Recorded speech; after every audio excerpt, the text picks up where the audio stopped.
Welcome, everybody, to JW News Tonight with Vern and myself, Ruby. Unfortunately, Vern was sick tonight, so it's just going to be me. But then I thought, hold on, let me call somebody and see if she can join with me tonight and be my co-host for tonight. And thankfully, my cousin King Tony said, sure, I will co-host with you. So Of thank you, King course. Tony, for coming on. No problem. Anything Yeah. for fixing my faith. Yep. And when I was sick the other time, Vern has held it down. He streamed for me. He was on my channel. I said, of course you can do it. So I am going to do the same for Vern. So he's not feeling well. So we are going to carry the news tonight. And we have I have 5 stories to get into, but each story correlated like personally with one of us that we were like, oh no, we got to talk about this. Yeah. So we are going to use the hour to do that. But before we jump into it, I am going to say hello to everybody in the chat. So we got Michelle waiting patiently. Hi, Michelle. She said waiting patiently. We got Rebecca Hey, Wise, Rebecca. Hey, Michelle. Kimberly Moore Hey, from Kimberly. Missouri. Wow. Nice. Nice. Yep, we got Tony. Who else we got? We got Jay in the chat. Let me know if Jay. you're in the chat, anybody who's watching, so you could get a little shout out. And join the party with us on YouTube. We are streaming also on X and on my X. So please join the party. Subscribe to my channel the link is in the bio. And also Fixing My Faith, which is Vern's channel within the XJW community. Is called Fixing My Faith. Joe and Fran, we're going to get to that subject in a minute, but I wanted to say hello to them. Hey, Joe and And Fran. okay. Jenny S. Hi, Jenny. San Jenny. Diego. Hey, San Diego. Hey, San Diego. Dan. Hey, Dan. Penny B Flower. Hello. Okay. I've reached the end. So, hello, everybody. Welcome to the news with us. And since we are streaming on my X channel, and this is very new for my followers as well, I want to give an introduction to everybody who's watching on X that may not really know me. But now that I'm streaming, they see me, they hear me. So I wanted to give a little intro. We are ex-Jehovah's Witnesses who stream news about Jehovah's Witnesses or the organization or whatever we may be dealing with on this channel, because we know that the society, jw.org, would never cover the stories that we cover here tonight. And so that's how they keep their members very isolated to what's really going on around the world when it has to do with their own organization. Mm-hmm. But we are no longer members, so we have the freedom to do that. We wouldn't be able to do this if we were members. You would be disfellowshipped, you would be removed, you would be excommunicated for even having these discussions about the organization, because it might give them a negative reputation. But we're just stating the news. We're not really giving our opinion about that news. We're just stating the facts, and then we give our opinion. But The we're word only is giving the facts. news. Facts. Right. Like, don't shoot the messenger. We're Right. just passing the message. It's not us who is giving a bad reputation to the organization. So we just want to put that out there, because a lot of people want to say, oh, these are just disgruntled members who want to talk bad about the organization. No, I just want to expose what's going around the world to everyone, not just JWs, not just Jehovah's Witnesses, but also to us, because we should know what's going on, especially with this organization. And what have we found so far? A bunch of illegal, criminal, and abusive things have been happening, and we didn't know this as Jehovah's Witnesses. Not at all. So now The that we're thing is out, we talk that about it. they should be the ones doing this, but you know what? We can help them out. Exactly. So that's kind of one of the main reasons why we do what we do, is because we know damn well the Jehovah's Witnesses are not going to report on this. And it's kind of funny because they do have a media section on their website that says news, and they talk about the news amongst Jehovah's Witnesses around the world, these building projects and building kingdom halls and like all Mm-hmm. projects that they're doing. I thought the end was coming, guys. What happened? I thought Armageddon was right around the corner. I thought we're living in the last days. Yeah. Don't they believe that the kingdom halls are supposed to be the safe haven and like the only buildings that will be standing in Armageddon? Yes. Yes. So if there Basically, was an emergency, they would say you go to your nearest kingdom hall and you barricade yourself in there because you know that the governments are gonna come. They're gonna come round you up and try to kill you or whatever. They're gonna try to force you to snitch on the location of other Jehovah's Witnesses. Like they really, it's a doomsday cult. but it's And almost like the kingdom hall had this power and like the authorities cannot, come through because God will protect us. But now it's switched and now we're going to be in our own homes, in basements, having our own meetings. So which is it? exactly. So you really have to understand their mentality and what they even believe in so that you could even understand us. You know what I'm saying? But for our own community, we do understand each other and this is why we do it for us. Yeah. Um and also to spread the message to non Jehovah's Witnesses because the public needs to know about this. It's like it's it's not re-education, but it's kind of like whistleblowing or like blowing the lid on something that regular people wouldn't know about Jehovah's Witnesses. You would just think that they're very nice people, well dressed and well behaved children going door to door every Saturday and knocking on your door, and there's really nothing dangerous about them. But when you come here and you find out the real truth about Jehovah's Witnesses, you realize how dangerous they really can become because their policies do not allow for justice to be carried out the right way. Okay, so we're not attacking their religious beliefs or trying to talk down about them specifically. But since that's the cult I come from, it is like my moral duty to talk about them. I would do the same thing if I was in any other religion. Like, it doesn't really matter, right? Because bad things happen everywhere. I always see those comments like, oh, why are you just focusing on them? Why don't you focus on everything else? I'm like, yeah, but I came from this. So I want to help other people never become a part of this organization. Right. So this is like my way of doing that, and sharing our stories is hopefully going to help somebody else who's Wake taking a up. Bible study or who looks them up and says, no, I actually know somebody I know King Tony and her experience. I know Ruby's experience, or Mhm. anybody else in the chat. I know what they went through, and I really know what Jehovah's Witnesses are about. But it's crazy. They want to invalidate our own personal stories because we weren't eyewitnesses or we weren't personally there to see it happen. And how can we go based off what others are saying, which is exactly what they do. And that's what I was telling you before. Like they say, we go based off what these people that we don't know supposedly are saying. But you're literally following 10 men. You're following everything they're saying. So like everything you say Right. about us, I could throw it right back at you. All right. Okay. So for anybody who doesn't know, on if you're watching from X and you don't know what Tony's mentioning, the Jehovah's Witnesses have a governing body made up of about 8 to 10 men now. And whatever they say is gold. They believe that they are anointed by God to give spiritual food at the right time. And so that's what the average rank and file Jehovah's Witnesses would consume because they believe that they are anointed.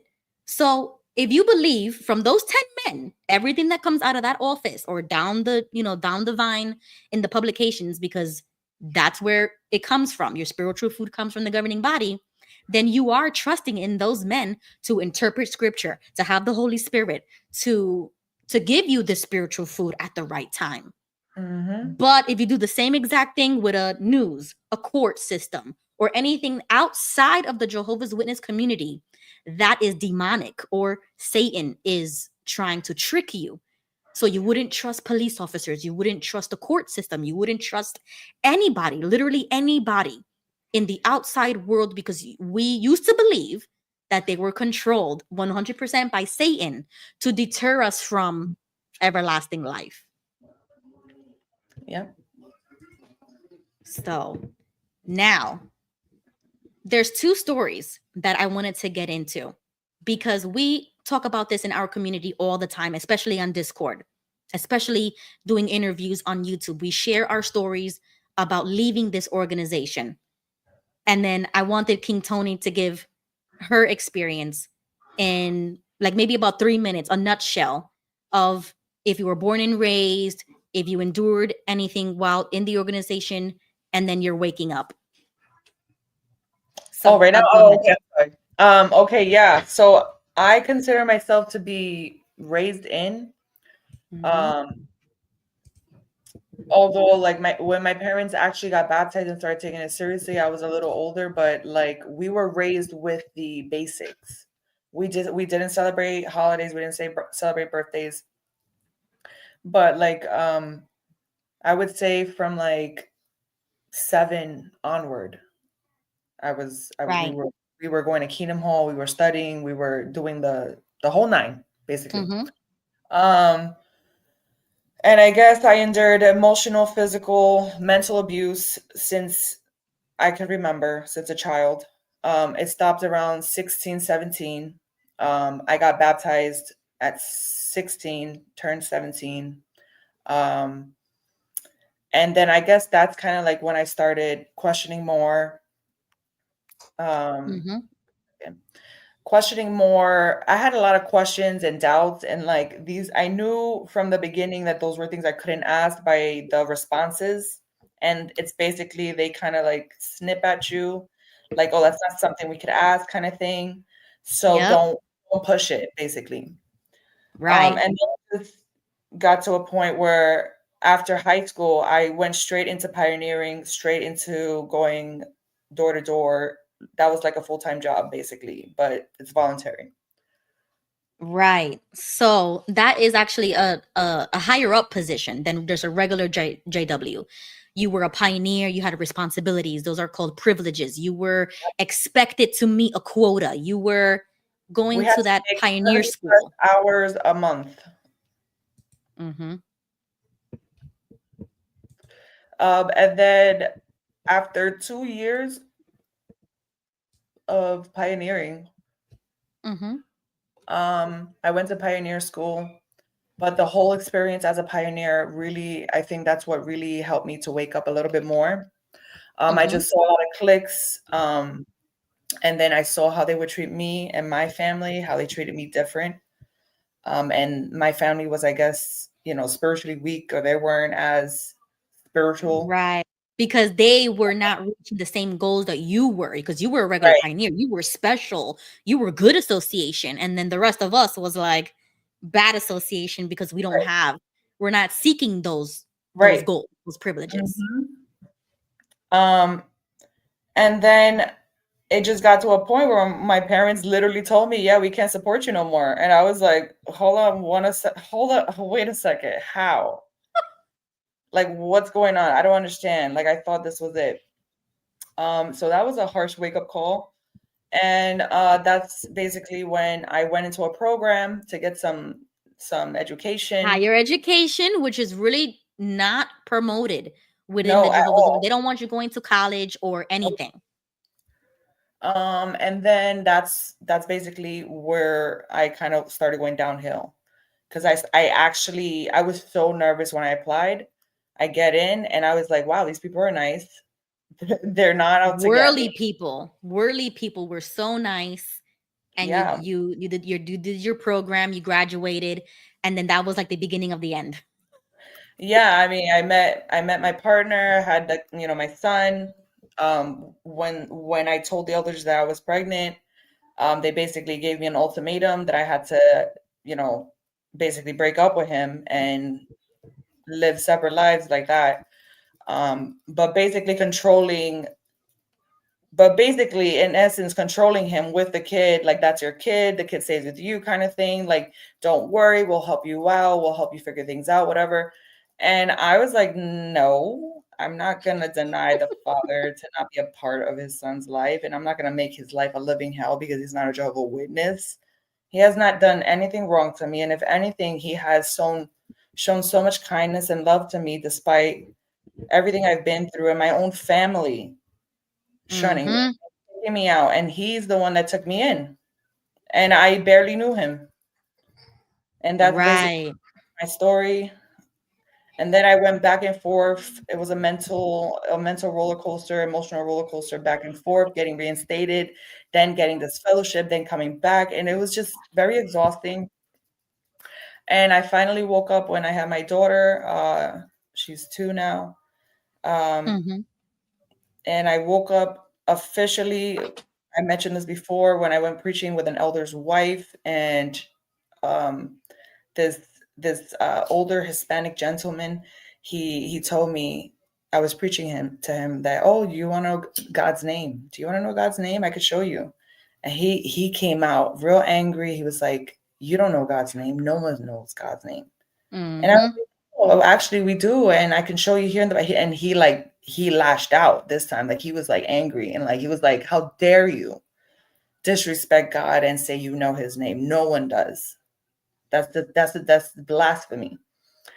And I was really shook. And when I explained to the sister what happened, because all of the whole conversation was in Spanish, Mm-hmm. she confirmed exactly what that guy said, and I stood frozen, shocked. And Right. I and that's kinda like now I woke up and I was like, yeah, it's still been a roller coaster, but I'm officially, I would say, woken up. Right. So for anybody who doesn't know the process, when you do commit a sin, which is how the majority of us got in trouble, because whenever you commit a sin, you have to go to the elders. They form a committee and they basically give you all the ultimatums of what you need to do to get back into good standing. And if you don't do it, you're going to get kicked out. So a lot of people are put in that position in front of three men. You could be a minor back in the day because they made changes now because of the situation in Norway. But before, you could even be a minor and be presented with ultimatums, and you would have to make a decision that felt like a life or death situation. And you will have to basically bend the knee right there and then to show your loyalty to Jehovah, to show your dedication to the organization. And Right. so that was a lot of emotional and psychological drama and trauma, like right there and then in a few seconds. And that's how they control our lives. Many of us that are already out have dealt with this. And that was also a moment where we were like, looking back, we're like, why the heck did I do that? Why did I agree to that? So that's how you realize all of these red flags when we look back at our committees or our life as, JWs and stuff like that. And so that's kind of how I feel the Jehovah's Witnesses have such a hold on people, because they hold whether they hold the decision whether or not you are going to get into paradise, whether you're going to have everlasting life, because you have to do what we say to get that. They are the middlemen. And you see, young women like us, we didn't know that until we found out the hard way that that was the case, that Yeah. we didn't really have control over anything. This is what we had to do, or you were kicked out and you would get shunned, and your whole entire family would drop you like a sack of potatoes and never talk to you ever again. Right. So that's how strong that's how bad it is. That's how bad it is that they Yeah. do this. And so it's happened to Tony, it's happened to the majority of us in the XW community. It happened to me, it happens to all of us. Mhm. Now, imagine you giving your story to a reporter. They print it, they do a little photo shoot, take your photo, and you are in the news in whatever country you are or whatever state you're in. Mhm. That's what I want more of us to do, to give our story, Yeah. especially if you've dealt with abuse, because the Jehovah's Witnesses will never talk about it, never share your story, never. They would cover it up because that's what we've seen them do in the past. And then that's when I wanted to show you this story, because there's two XJWs that gave their story. And I think this one was in Spanish. So I have to okay, yeah, it is translated. Okay, so you should be able to see this story with me. And I wanted to read a little bit of the article, and then I'm going to post it in the description so that all of you guys can read the rest of the interview because this was an interview that she gave. So the title is Soraya Nares, former Jehovah's Witness. I lost my relationship with my father for putting up a Christmas tree at home. And if you don't know, we don't celebrate anything, like quite literally no secular holidays whatsoever. We only do like a baby shower, anniversaries, and weddings and funerals. That's about it.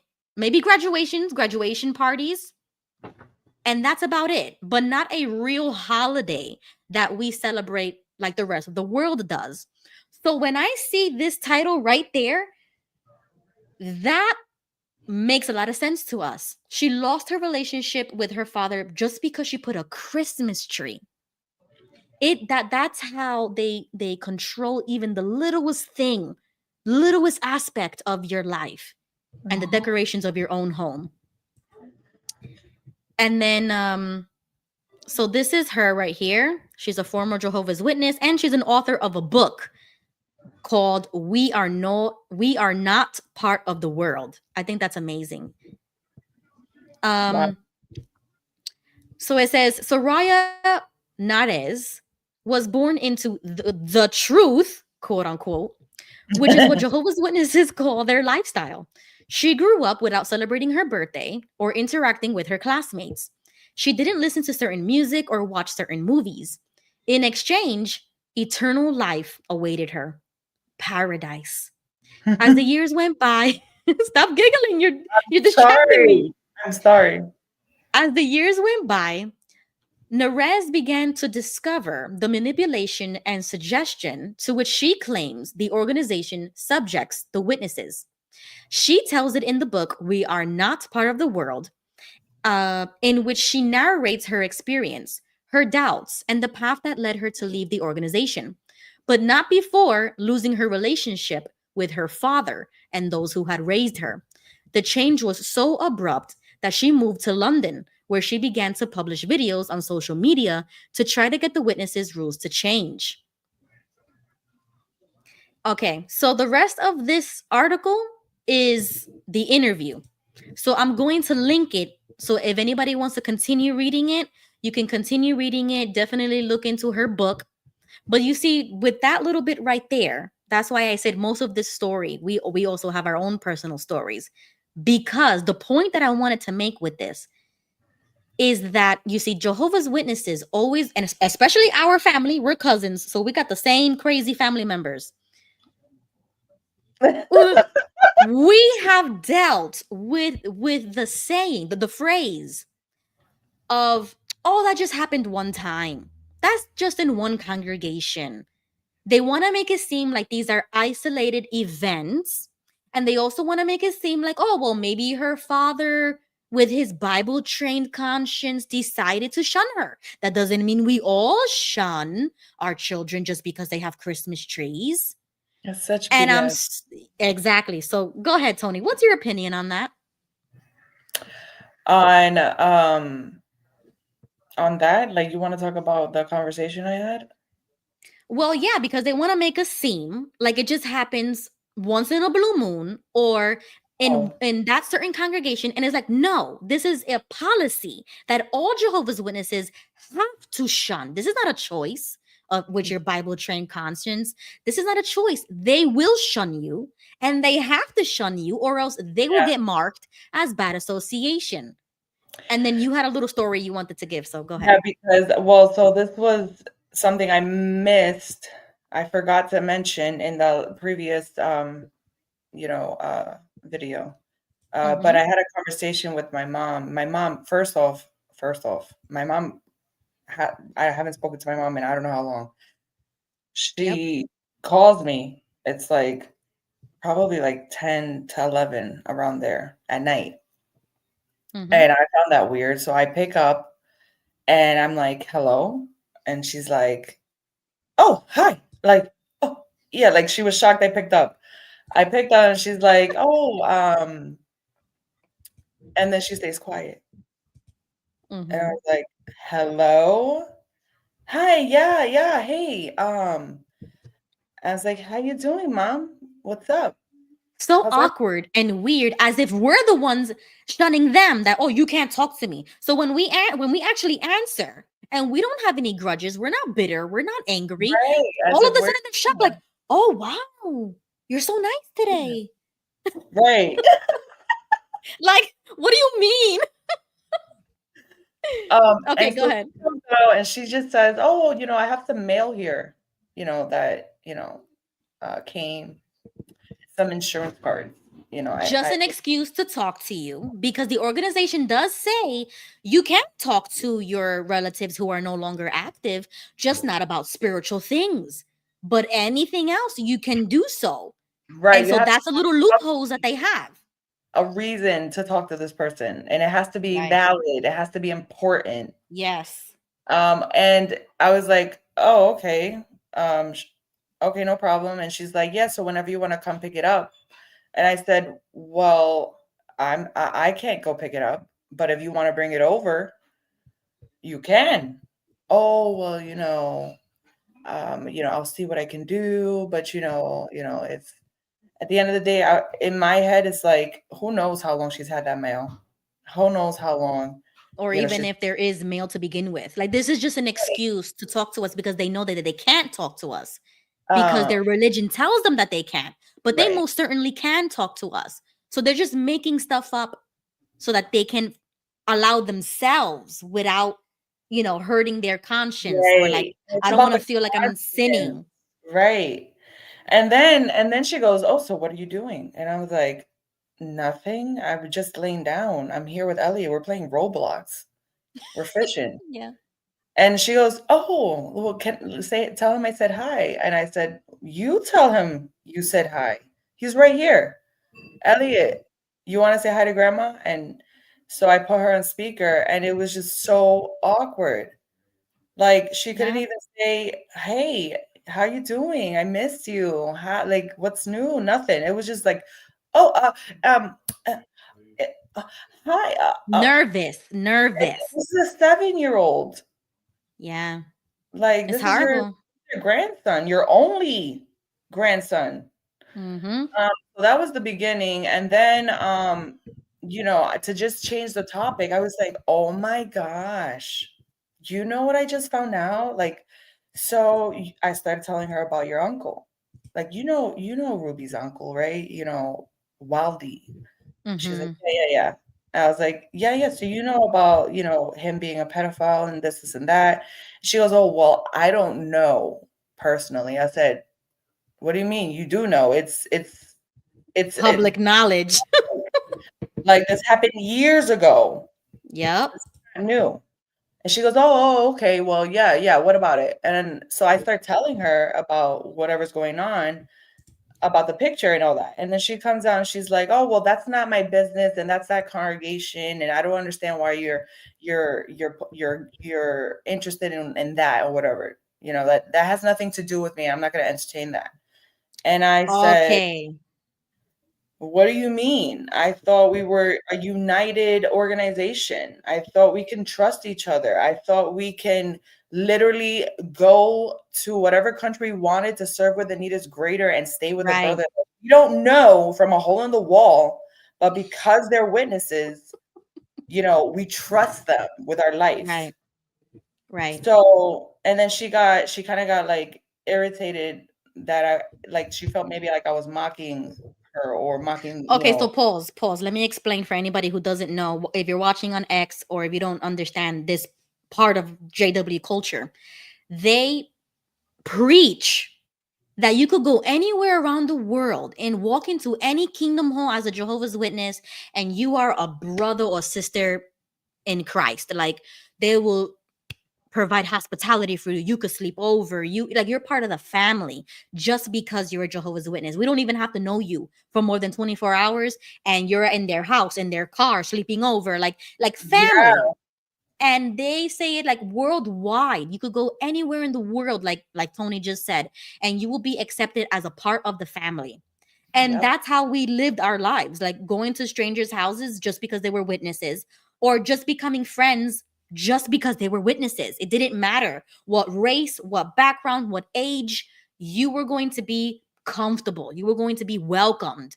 No, And and you so, fully trusted them. You fully right, trust. there's a trust. Yeah. So she got irritated and she went on this little rant like, that like I told her, why wouldn't you want to help fight or protect other children in other congregations? And she goes, oh, well, that's not my problem. And that's up to the parents of that child. And that's up to the elders of that congregation to alert the families or whatever. And I said, okay, but the problem is that Hmm. happening? And this is not the only case. This is just one out of the thousands in the country, in the world.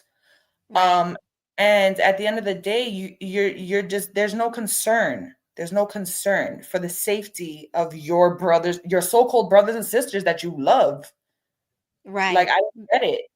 And then she just kept on with the, oh, why are you so stuck on it and let it go and like, Yeah, and then deflecting. Once again, deflecting as if we don't have to take accountability for anything that somebody else does, which is 50% true. I understand where she's coming from. I get But that. But But as Jehovah's Witnesses, if you know something's going on in your congregation, it is your responsibility to almost become like a snitch, or else you would be responsible for that sin as well because you knew and you didn't say anything. So when we talk about that, she wants to make it seem like, oh, that's not in my congregation, so I don't really care. yeah, But completely once moving again, of the whole organization is a brotherhood that you trust, and you could be in a convention with thousands of people and nobody will steal anything from you, nobody would hurt you there, we have nothing bad will happen to you. conventions, international conventions, and I went to one. This was back in Yep. I forget this was back in I forgot what year, but literally so many different countries in one place. Right. You don't even know what they're saying. You can't speak their language. You can't understand them, but it's that unity. Exactly. So Unity.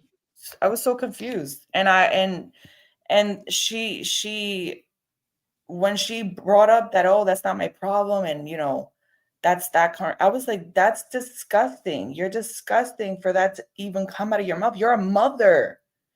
But then I thought, well, if she didn't protect her own children, why would she protect others?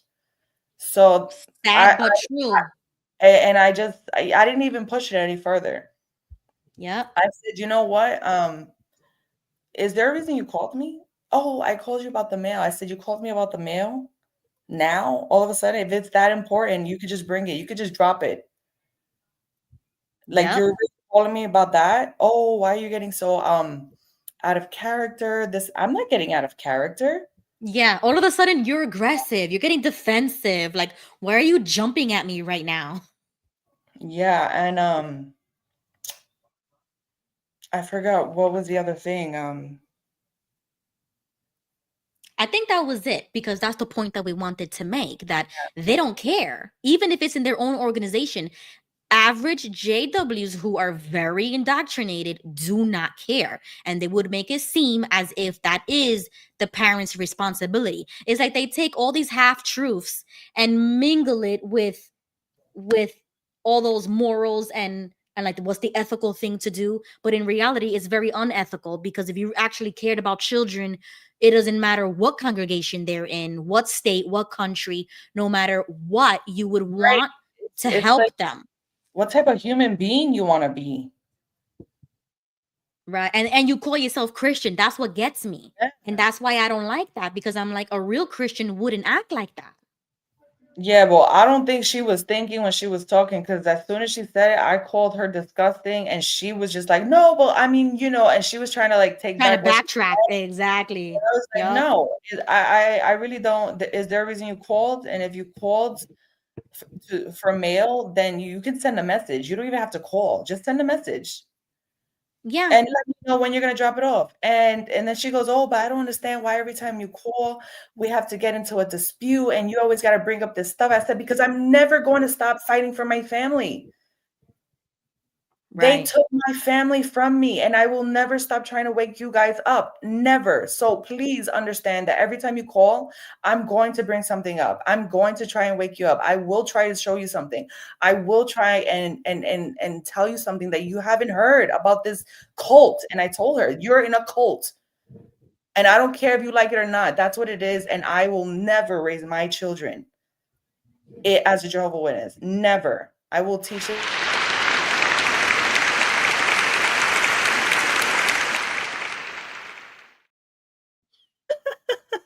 Yeah. Go And she ahead.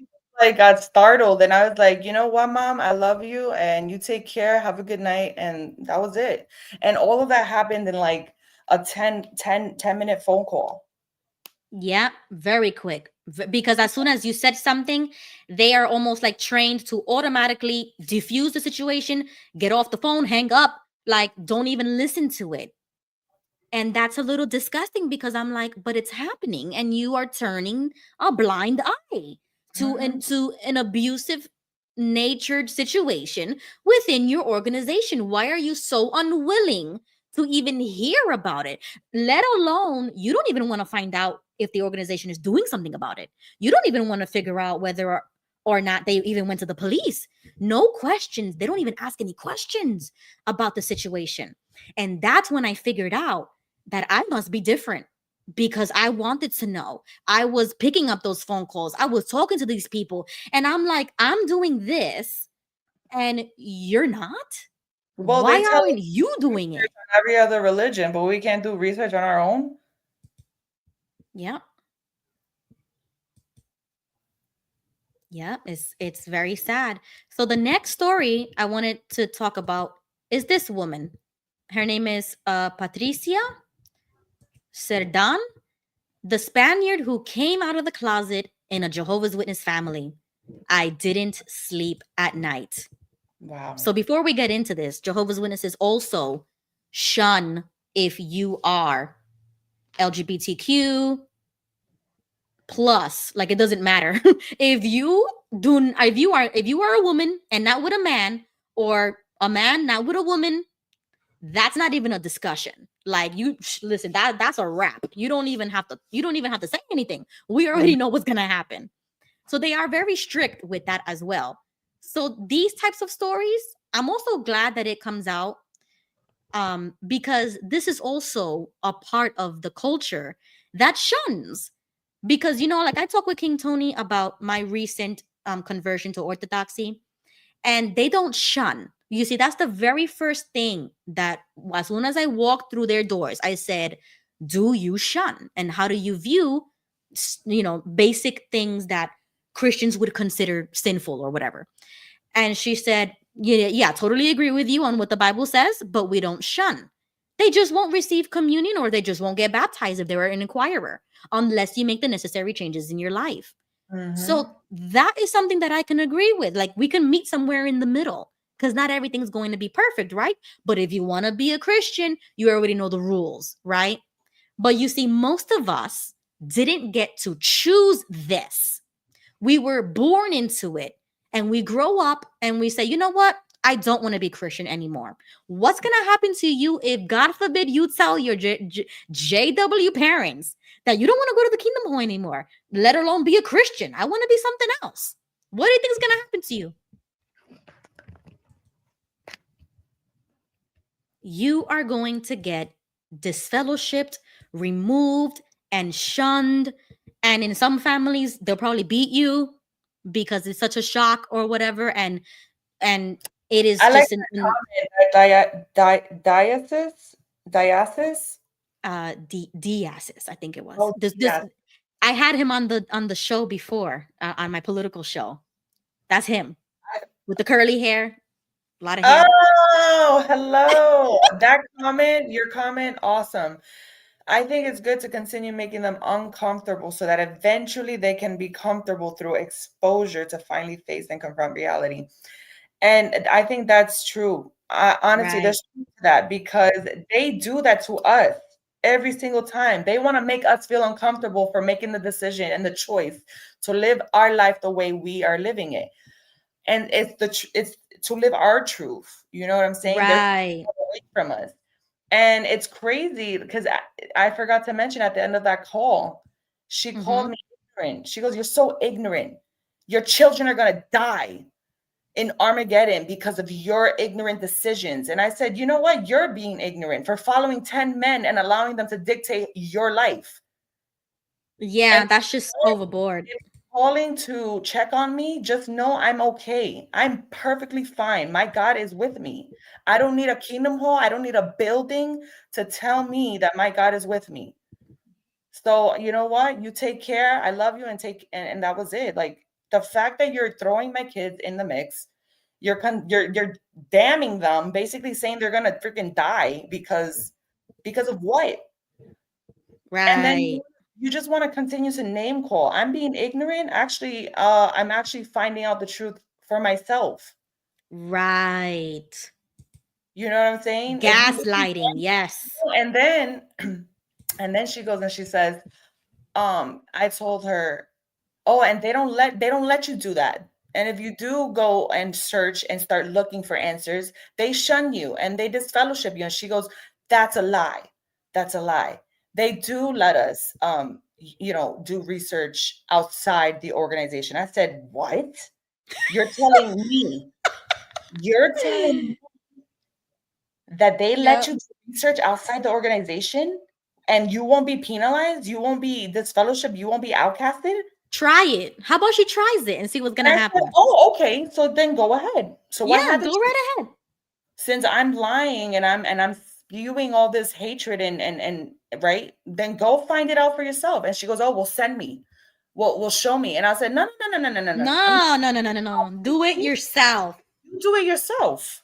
Why? So that Right. I can show you all this information and then you can have more ammo to be like, oh, this is why you're like this, and this is why you're an apostate, and this is why." Yes, because No, they're gonna turn it around and attack you now with no, whatever you're sharing you them. do it. I did it, and you know what? The truth shall set you free. It always does. It did to Isn't us. that what you guys say all the time? The truth, Yeah. and it will. It The will. Bible says that. The Bible says that. Yeah, but they use it. They use it to their convenience. And we got to do the same thing. We got to turn around. We got to turn that Bible around and Exactly. give it right back to them and say the truth will set you free because this is what you Exactly. And believe the in. thing is that she doesn't know what to say. She doesn't know Yeah, what to they say. don't. And I'm not trying to argue. I'm not trying. This is not supposed to be an argument. This shouldn't, I don't like having to be like that. But it's like you're pushing me to my limit. Yes, they make it to be like that. We can have a regular conversation about anything and we wouldn't have a problem. But it gets a rise out of them. It boils their blood and the demon comes out sometimes. Like I told you with my mom, her eyes would get so wide and almost bloodshot and just screaming over FaceTime. And I'm like, I'm not going to do that. I'm not. As soon as you get into that, I'm just going to hang up because it's not a conversation anymore. And So then that's, this is how it happens. yeah. And that's when I told her, Jerry knew the truth. Jerry Our knew uncle. so our Mhm. uncle Jerry, he knew the truth, and he was the type to not come straight out. Listen, Jerry would invite the Mormons in the house, and we used to look at him like, why are you bringing the devil in this house? He And loved it. he would walk them to his bedroom and they would have a 2-hour conversation. And it was almost like he was trying to convert those Mormons to JWs in those 2 hours. And it didn't work. So they would leave after 2 hours. They would shake hands and they would be on their merry way. Yeah. But that's the type of guy he was. So I wouldn't doubt it that if he knew the truth about the truth about the truth, right? Yeah. He probably would have done the same thing, but he knew better and he stood quiet. So Yeah. he didn't really say anything later on in his life. And that's what used to give us, like, now that we look back, we're like, damn, Jerry knew a lot. He knew He, everything. he did. And she just stuck quiet. It's just like I don't And really that's know. okay. That's okay. Because we're not trying to take your faith away from you or Right. nothing. We just want you to see what's going on. We're not telling you what to do with that information, but what we're saying is listen to these stories. Listen to our, if you don't want to listen to our own story and we're your own daughters, at least listen to these people. Look what happened to this woman or that man or this child or that child. They don't want to listen. So this is what we have to do. It's like we're forced to go on the internet and say it to the whole and wide world because we didn't have the opportunity to do that in a safe place without getting kicked out of our house, because that's another thing that would happen. They'll just kick you out. Oh, Mhm. get out this house right now. Like, Well, what are that you was even doing here? their favorite thing to do. And one time I told my mom, you know what? I'm not going nowhere. Go ahead, call the cops. Call the cops. They can't do nothing. My name is That's on this another tape. one. I will take Yeah. you to court. Stop playing with me. I dare you. And my They would dad, threaten us. yeah, and my dad just went and he was like, he just went himself and grabbed my stuff and he just put it in the hallway. He threw it in the hallway. He literally threw all my things in the hallway. And in my opinion, that is abusive, because why are you making somebody feel as, fear of homelessness or fear of, losing everything just because you said something that they didn't agree with and you're a grown adult? So this continues to happen in JW households. Nobody ever knows about it unless people like us come on the internet and talk about it. And that's why I love when these women, like the women that the story that I just showed, and Mhm. this one, I'm gonna read it because I wanna get into her story. But Good. this is why this is important, because nobody would ever know what happened to Patricia in Spain. Nobody would know what's gonna happen in all around the world. Jehovah's Witnesses do it. It is not an isolated event or incident. It's not just one story. Yeah. Patricia is one of thousands of people who had the same exact thing happen to them. And her story was just the one that stuck and became a story. And we're talking about it. And this is why we need to do this. Mhm. So it says, let's see. Let me scroll down. Let me see. Okay, so this is her right here. I think you guys can see that. Okay. Let me see if they give her story here. Okay, childhood indoctrination. Okay, so they start asking her questions about her childhood. She says her parents converted when they were 30 and she was only 1. She spent her entire life in this religious circle where from the cradle they prepare you for that life of doctrine. They read you Bible stories, you attend meetings, and they make you focus on their social circle. The most shocking thing I remember is going to school where you would want to get that social acceptance and not be the weirdo and feel singled out, being the one who didn't celebrate birthdays or the one who wore a skirt. I couldn't even play children's games or participate in Christmas functions or festivals held at school. That was terrible. My parents did what they thought was best for me because for them, that's their way of life. And the best they could give me was a Bible based education. Okay, let me see if I can scroll down. Okay, here we go. Coming out. This is the question. When did you say, I can't take it anymore? What was it like to free yourself? She says at the age of 18, she remembers preaching the word. I told my father that I had other concerns, such as why we are going upside down from the world, not only in terms of freedom or her sexual orientation. That was the straw that broke the camel's back. The emotional crushing of, don't do this to me. What have I done to deserve this? There comes a time when you can't live like this. You go crazy. I started living a double life, hidden from my parents. I even made a fake Twinty account so I could talk to other people who were not from the organization. And they caught me because they looked at my Google history. There was always that control. I felt like I had handcuffs. They have never asked themselves what I wanted. So I'm going to pause right there. And if anybody wants to read that story, again, I'm going to put it in the link. But you see right there, it's similar to what we just said. It's similar to the previous story that I just gave. And it is 100% almost identical. to all of our stories growing up as Jehovah's Witnesses. That is what happens. That's the culture. So much control that you start a double life. And you could be as young as a preteen, Mm-hmm. dealing with like those social pressures that you know you're different. You can't go out with the girlfriends from school. You can't go to the sleepover. You Yeah. can't go to a friend's house. Yeah, I found it interesting that she said being the one who wore a skirt. So I wonder if she wasn't allowed to wear pants. Yeah, the modesty. A lot of people were like that. A Wow. lot of Jehovah's Witnesses grew up like that. Wow. That sounds And like my mom started that too. what? Like Stop. she would always put me in oversized clothes. And for so many years, it was always baggy, like oversized, so that it doesn't show the shape of your body. Yep. As soon as I turned 13, I was like, I'm not wearing this crap. Yeah, I remember.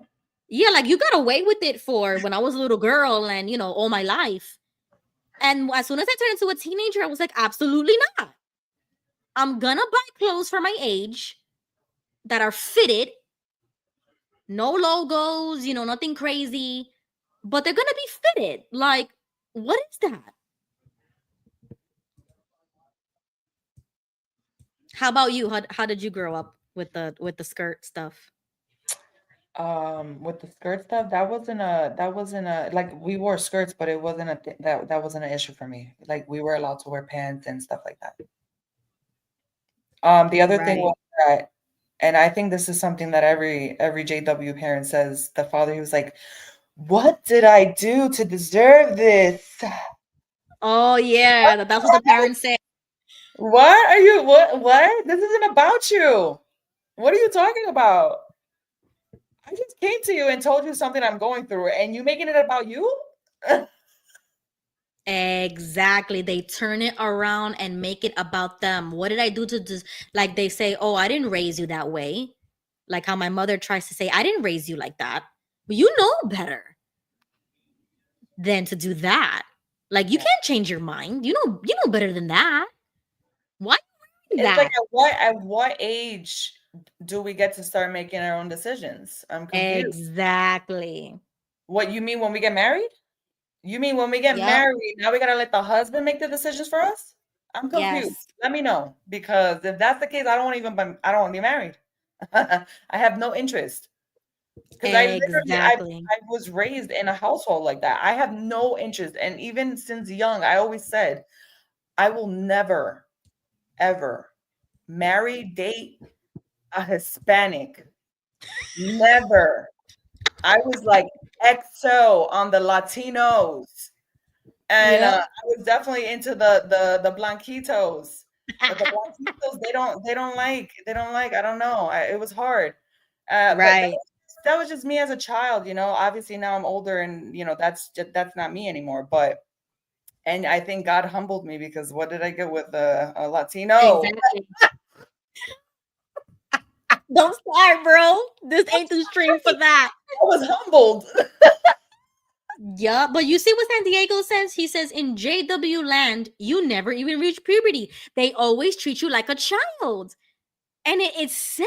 Like, what is that? Like, they never want you to grow up, but they know that you're going to reach an age, of age and be of age to do things like to drive or to drink or to do any of those things. But that Mhm, is like off the table automatically, like as if that's something that you're never going to do. You're never going to drink alcohol and get drunk. You're never gonna smoke a cigarette. Like, you don't have to worry about those things because it's never gonna happen. And mhm. that's how they treated it with me too. Growing up, I didn't know how you got pregnant. I was homeschooling. I was fully indoctrinated. JW. I didn't even have like TV or internet. Absolutely nothing. I only had the essentials for my homeschooling. And as soon as I switched from virtual school, that was it. No more internet. So that backlash on me because I had internet before and then I didn't have internet. I said, damn, if I would have stayed with the virtual school, I could have kept the internet. But I lost it. So I had no knowledge of the outside world. So I didn't know how you could get pregnant. I didn't know about protection and like about those things in movies. No, they don't really, but they don't teach that. Right. They don't teach They like don't really how to talk use about it. that stuff. Yeah. That's like taboo. Like that if you talk about it, it's because you're giving them the idea to go do it. They're not gonna get put that idea in your head. Exactly. And they're like, why are you asking that? Do you Yeah. plan on doing X, Y, and Z? I remember going with you to when you found out, like you were like questioning, like I haven't gotten my period. Like, and I went with you to go find out. I remember. And you were Well, very listen, that's a whole concerned. story for another night. But yeah, that I was crazy. know I that did not understand that. And then I was no. thinking, like, what? Like I took the pregnancy Oh test and no, it and said you didn't have money and I didn't have money and we were like thinking, what can we do and how can we find out? And I was like, we can go to nothing. a We clinic. had no resources. No, I And then went people and Googled. and then people are looking at us like, what, are you stupid? Are you dumb?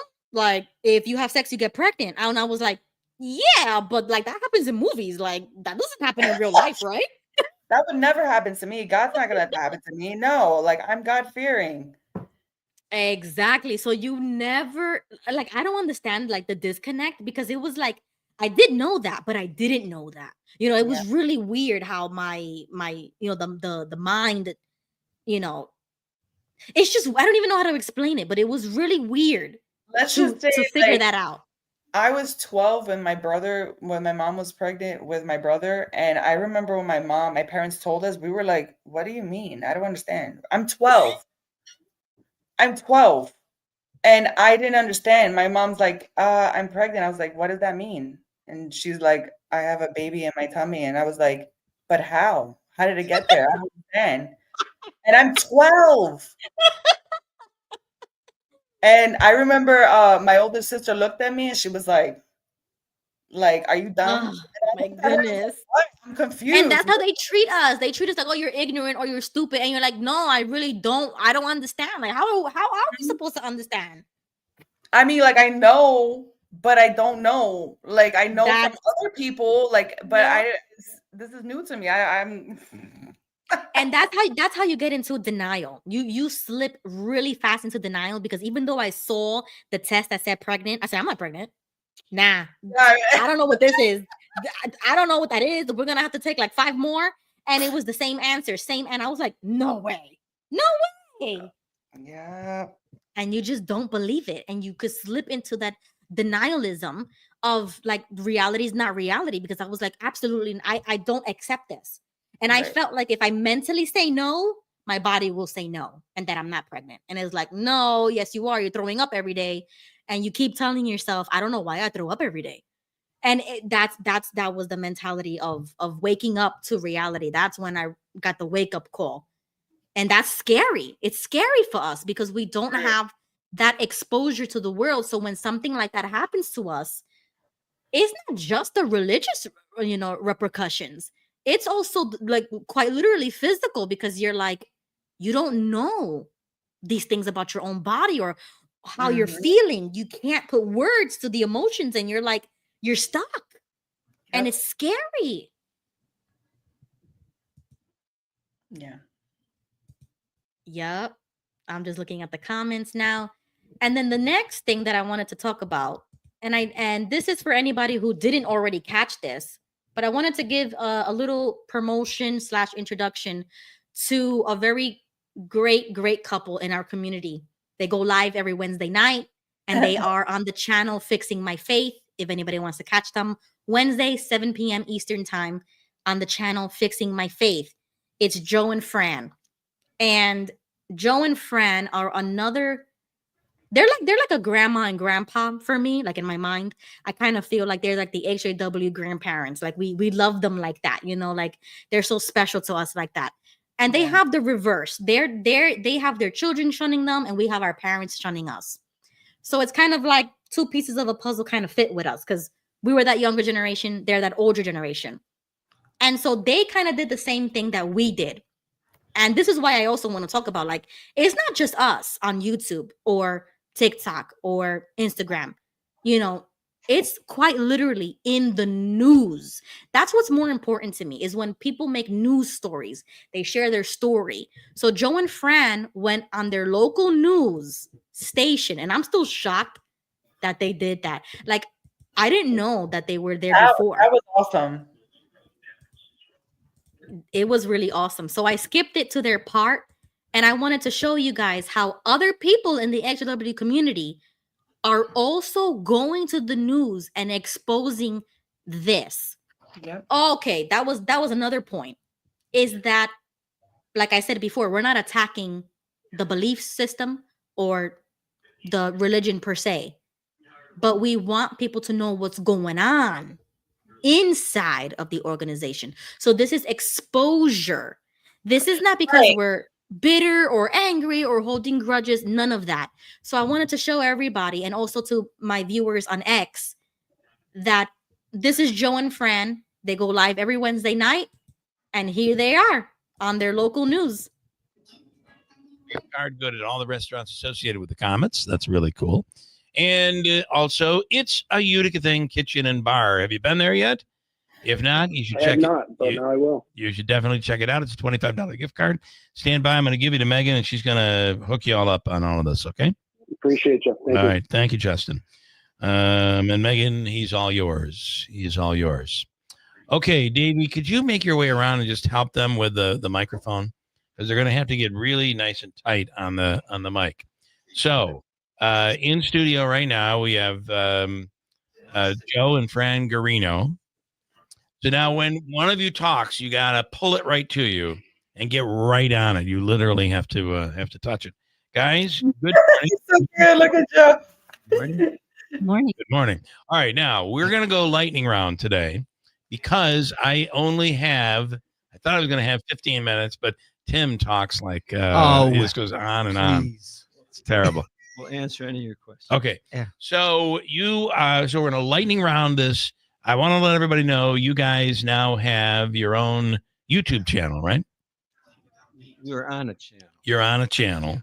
And you would search Joe and Fran. That's right. The channel's tight on the mic. Tight the on the mic. channel is Fixing My Faith. Fixing My Faith. My Faith is You were, and Tim, if you have any questions. Yes. Okay. I can speak. Thank you. You can speak as well.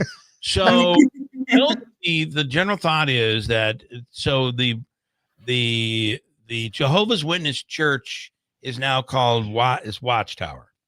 Am I correct in saying that? That's explain. The organization began as Zion's Watchtower. This was in the early part of the century. They changed it to just Watchtower. There's about 12 different corporations that they list themselves under. And you guys believe, and I've seen many videos that I've gotten from you, that this is a very wealthy organization. Very wealthy. Because they own a lot of properties. And they utilize the members for their work. And a lot of the members, one thing that's very interesting about the Jehovah's Witness faith is most of the members are not wealthy, but the church is very, very wealthy. The church is very wealthy. So, okay, you guys were in the church. When did you join? When did you become Jehovah's Witness? Okay, 1985. All right. We started studying. We had 4 small children. And what led you to that? And by the way, we could be in a lot of trouble for going in this way with a religion. It's usually not something that's done, going after a religion, but you feel that people should be very nervous because people are being hurt. Our concern is for the people. Okay. Why did you become a Jehovah's Witness? Was there something in your life that drove you to the church? We were born and raised Catholic. We had 4 children. We were interested in the family all together, learning about the Bible, and that wasn't happening at the time. In the Catholic Church. So we were looking, we're searching, and one day witnesses came to our door and offered a book, and then eventually offered a study, which we were interested in for the family. So that's great. That's what we're interested in, Bible study for the family. And you went? And that's what they did. It was a home study. And then we started attending the meetings. How many children we have 4 children. And Fran, you went to the church. Yes, we did. Yes. And your family, your kids grew up in the church. Yes. Talk about that just a little bit. They're called born in. Born in. See, we were not born into that. They were born into Your it. kids were, because you became. That's Fran, right. grab the mic from him if you have. The people are very nice, and that's what attracted us to the organization. Okay. The people are very, very nice, loving.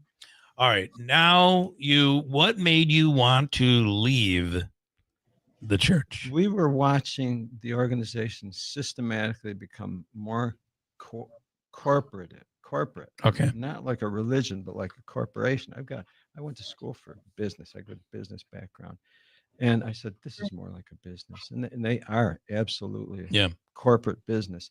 They Oh, were wow. becoming more and more corporate, more authoritative, less churchy, if you know what So I mean. you decided now, how old when you decide to leave the church? How old are your kids? Okay, so our children were in their early 40s, late 30s. Oh, okay. So And they're now we- adults No, with absolutely. Yeah, their and- own children. right, No no children. children. No children. No children.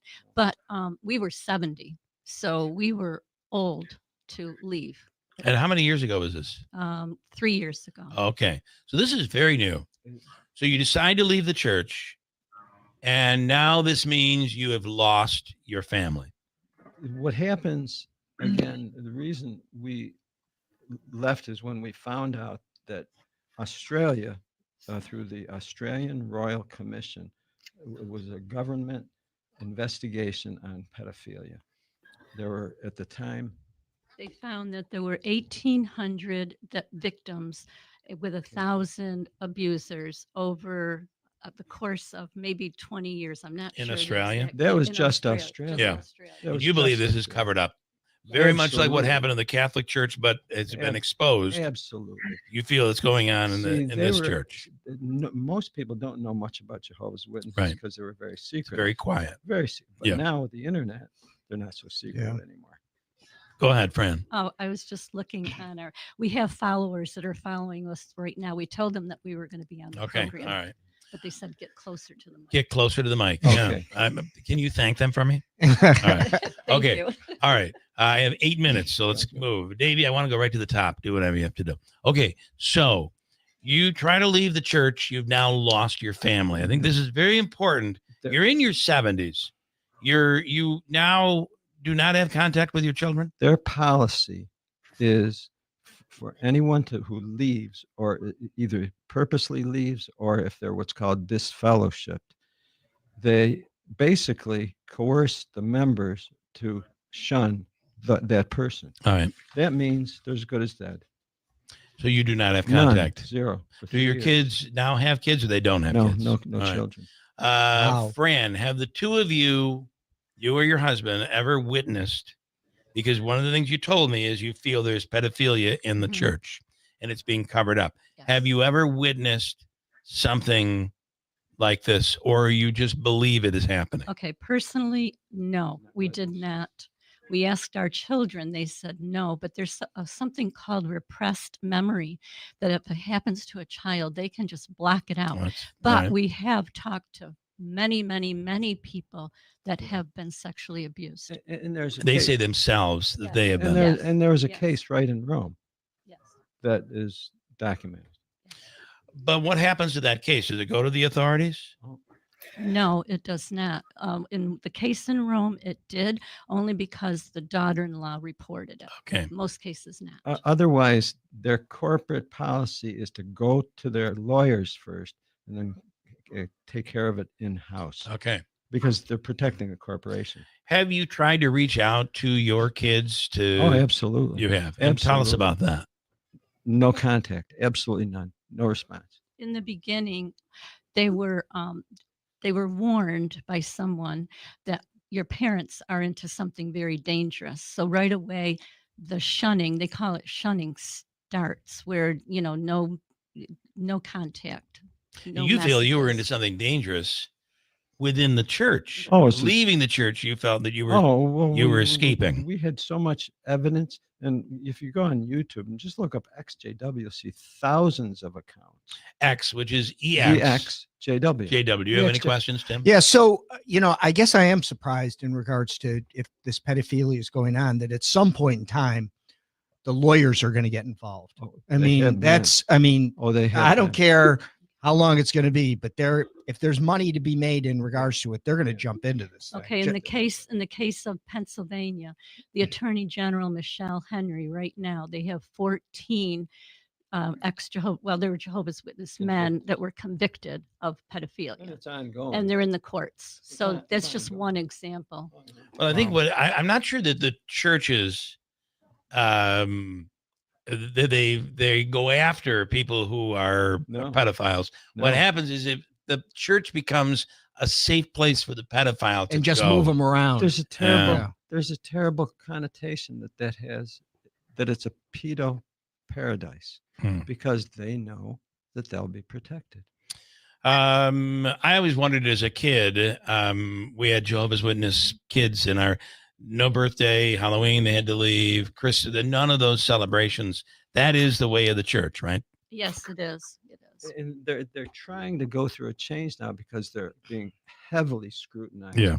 by different states, Not countries. not to cut you off. I also read that there was in the last year or two, there was a statement made by the church that they would no longer practice shunning. That's not true. Okay, talk about that. See, their policy, Tight on the mic. their Tight on the mic. policy may be to not shun, but everything that happens in the congregation is each member knows that if they maintain contact with the person who's separated, they will get shunned, Okay. because they're afraid that they'll get shunned if they don't shun. Or at the very least, they'd be out of favor. Well, they get shunned. They get shunned. Yeah. Okay. Okay, so just recently, because of the country of Norway stopped giving funding to Jehovah's Witnesses because of the shunning, so they changed their policy just I a little see. bit. Okay. So if someone goes into the Kingdom Hall, they can say a greeting. They can say, hello, glad to see you here. But that's it. All right. They lose millions of dollars because they're being rejected basically by the country. I want to ask you as I'm running up against the clock, 2 minutes. And then I want to direct people to your YouTube and give them your web address. How when you've come out publicly Oh, yeah. in the last 3 years, you guys have been very public. Purposely. Have you had any repercussions because of that, other than your children? Well, immediately with the repercussion was that the same elder that basically sweet talked us into the congregation is the one that went behind our backs and immediately told our children, that we were dangerous. You're bad because you're leaving the It church. started immediately. Have there been any threats? No No. threats. All right. No. And they basically are saying you guys are a couple of kooks. They call us apostates because we actually spoke out against the earth. It's Okay. not like we just did something and left. That Yeah. isn't An the case. apostate is like someone that should be stoned. Yeah. Like a Judas. That's Yeah. to a that's certain extent. basically. Yeah. Yeah. The church believes in heaven and hell, the same type of, not really, different. No, that's different. Okay.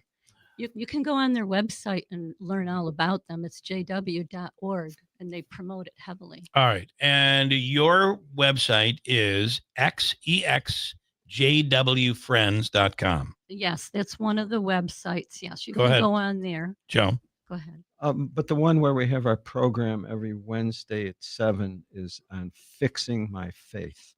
Fixing My Fixing My Faith. And Faith. that is on YouTube. It's on YouTube. Fixing Okay, my faith. Fixing My Faith. Yeah. You can find that at their by searching also at Joe and Fran, at Joe and Fran. Anything else? Joe and Fran, you want to give out your phone number? I'll We let you do that. because we have a local meetup as well as we do meetups all around the country. Our phone number is 315-221-0130. And In anyone case can someone call us. needs help. Yes. And you believe there are those out there Yes, that do. absolutely. Joe, you guys I do believe you're very brave, and I appreciate you coming on. Thank you. Our concern is for the people. Thank you. Thank you. All right. We have news coming up next. That was so good. That was really awesome. I was so shocked when I saw them. This is a local news station in upstate New York. Woo, They went woo. on it. They shared their website there, a little bit of their story. There's so much more to their story. There's lots of interviews that they have on YouTube. So anybody can go in the search engine and put Joe and Fran. Everything will pop up. They are such a strong force in our community because they Yes. literally went state to state doing meetups. They got the website going on. They got the Liberati Facebook, like a bunch of Facebook groups where we found a childhood friend. We reconnected with somebody. So it really does bring us back together, like physically, because they have the meetups and they can go anywhere and they travel. And like, I love when he said that they were online and then he said intentionally, like on purpose. That's how I feel about us too. It's like, oh yeah, we are loud, we are outspoken, and this is very intentional. This is not just for some clicks and giggles. This is not to make money or anything. This is to further the message and to find other extra Jehovah's Witnesses who are alone, homeless, on the verge of suicidal thoughts, or without community, and they need somebody. So you have a couple of faces here. You have a bunch of people in the chat, a bunch of people on the internet that create this community. And it very much is real, a real community based on that trauma.